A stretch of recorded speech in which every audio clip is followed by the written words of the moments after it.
everyone, my name is Abby and I live in Japan. What? I took some time and compiled 10 weird things or occurrences that I've had to deal with while living out here in Japan, just so that I could share them with you today. Every time I leave my apartment, these things always happen. I always have to face them and deal with them, but it's okay, I'm used to it by now. Before we jump into the video, please do me a huge favor and subscribe if you want to see more videos of me talking about Japan or my experiences. It really lets me know and sends me your subliminal messages to, put out more content like this so I can keep your cravings satisfied. Skideyo. This is my biggest pet peeve. I'm never able to find shoes in my size. I wear a women's size 10, 10 and a half. If my feet are swollen for some funky reason, an 11. I'm gonna be pushing an 11. The average Japanese female foot size is a size 6, US size 6. Now you can see how I have a predicament and dilemma and whatever you may call it out here when I go out to look for shoes. The only store that's ever proven to be able to carry my size has been H&M. They have like those European sizes. I don't know what's up with Europe, but I guess they women got them big feet. It's probably where I need to live. The only other place where I've ever gotten my shoes is on Amazon. I don't like buying shoes online because I can't try them on and easily send them back. Returning things has always been a battle for me just because I'm too scared to go to the post office and hand it to them because I'm fearful they're gonna speak to me in rapid fast Japanese. I'm not gonna know what they're saying and I'm just gonna leave and then feel silly for even going there in the first place. The second thing is something that I made up and it's called the traveler's accent. For me, the traveler's accent basically means, and this is something that whenever I come across a foreigner and we're in the same room as Japanese people and we're all trying to communicate, every single foreigner seems to talk like this. So how I'm talking to you right now is how I normally talk. If I was in a room with some of my Japanese friends that have a hard time understanding English but they want to try, or vice versa, if I'm trying to speak Japanese and I want to try, it's very choppy, so I call this the traveler's accent. Nihongo skoshi. I can speak a little. Hanashimasu. I can talk a little bit. Shigoto. English, ego, English teacher, ego sensei. So yeah, I don't know why this happens to me, but it happens to me quite frequently. It's chaotic.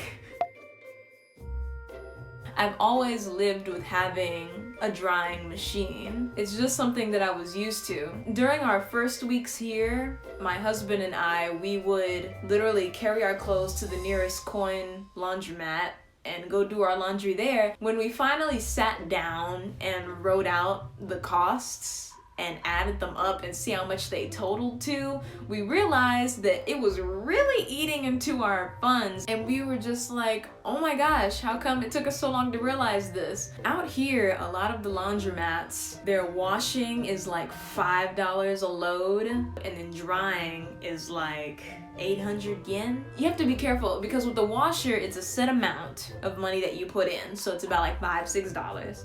And when you're drying, it depends on the dryer, but they'll give you either 5 or 8 minutes for about 100 yen, so that's like about $1. So if you know that it takes about 30 minutes to 45 minutes for your clothes to dry, you would put in about $6 to $8 in the dryer just to dry your stuff. It gets really expensive, especially when laundry piles up quickly. Like in my household, laundry piles up really quickly, and so it just got way too expensive. We bought a metal bar that we put outside on our patio.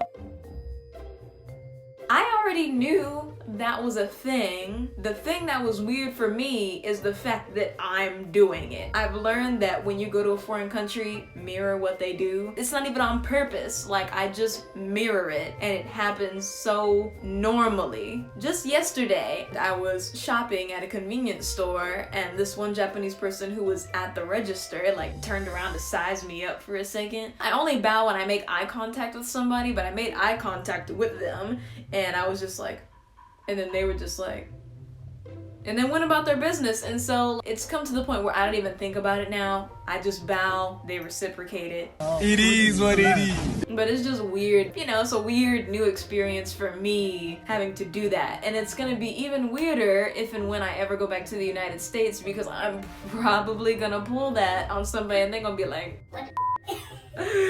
Culture shock. I was able to wear slippers. This is a weirdness that I liked, because all the other jobs I've ever worked at, I've had to wear, you know, my closed-toed shoes and stuff. But here, I get to wear socks. Ow.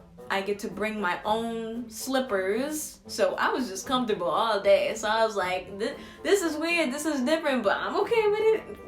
It's fine with me. I'm cozy.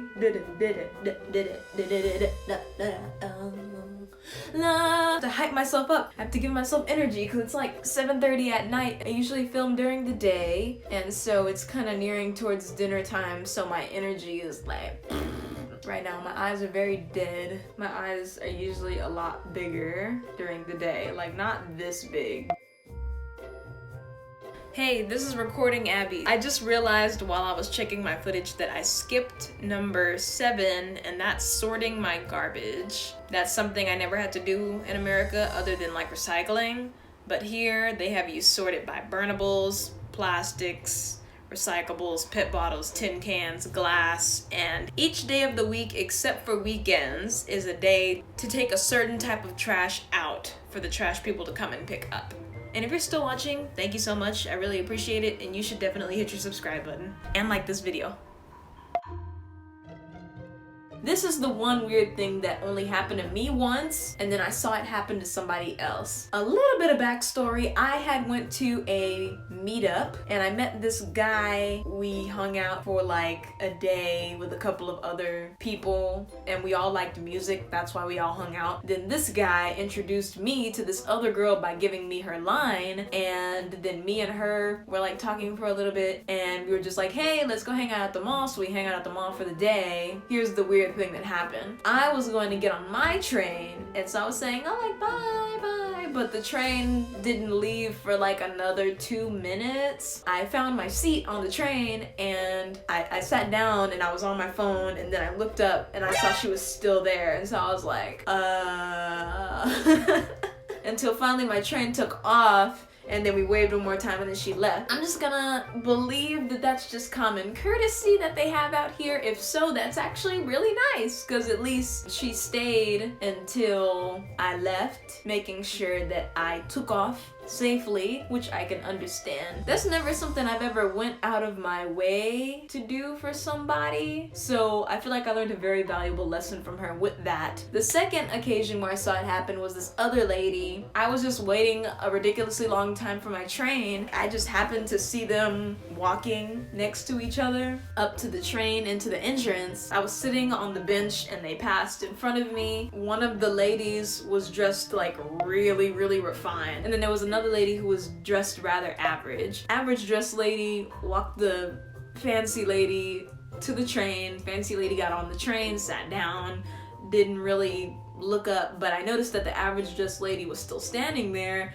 but this lady was bent in a whole 90-degree angle the whole duration while she was waiting for the train to take off. And she did not come out of that bow until the train was gone. Whoa, that was super intense. Like, what just happened between them? None of my business, but just to have somebody bent there in a 90-degree angle for like a full minute, that's some Yakuza Mafia shit that probably went down. I noticed this one after I finally got comfortable with riding the train alone without my husband. When the train was empty enough for me to have a seat, I always noticed that the seat next to me was always empty. My paranoid ass got on Reddit and was looking up like, oh, have any other African Americans ever experienced like racism or anything like that in regards to like seats on the train? Because there was just some occasions where I'd see like, oh, the row of seats in front of me was just lined up with people, but then the seats on my side were just like kind of empty, or people like not really sitting next to me. But then I really had to sit myself down and talk to myself and be like, Abby, you and all these people are getting on a train to get from point A to point B. None of y'all got no time to be making friends on a train. Y'all just trying to get to where you gotta get. So ain't nobody worried about you or each other or nothing. Like, I got a point.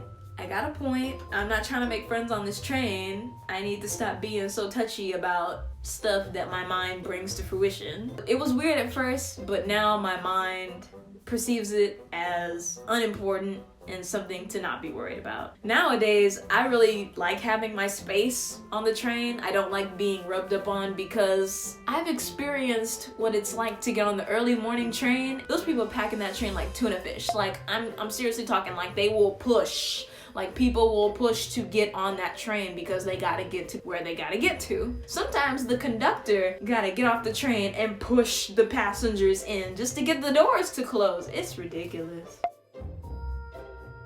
There are many grocery stores out here that are cash only. That's just something I wasn't used to coming here. Like, I was genuinely not used to it. And I still kind of fumble every now and then whenever I want to go shopping somewhere and they end up being like, oh, cash only. And it's mainly when I'm grocery shopping. When I go to the mall or anything like that, I don't have a problem with card. But it's like those grocery stores like Yomu Supa or anything with Supa in it. That's like half grocery store, half like what do you call the garden shop? Like fresh produce stores. Yeah, like stores when you walk in and they got vegetables in crates. You can smell the earthiness where the vegetables and fruits were pulled up from out of the ground.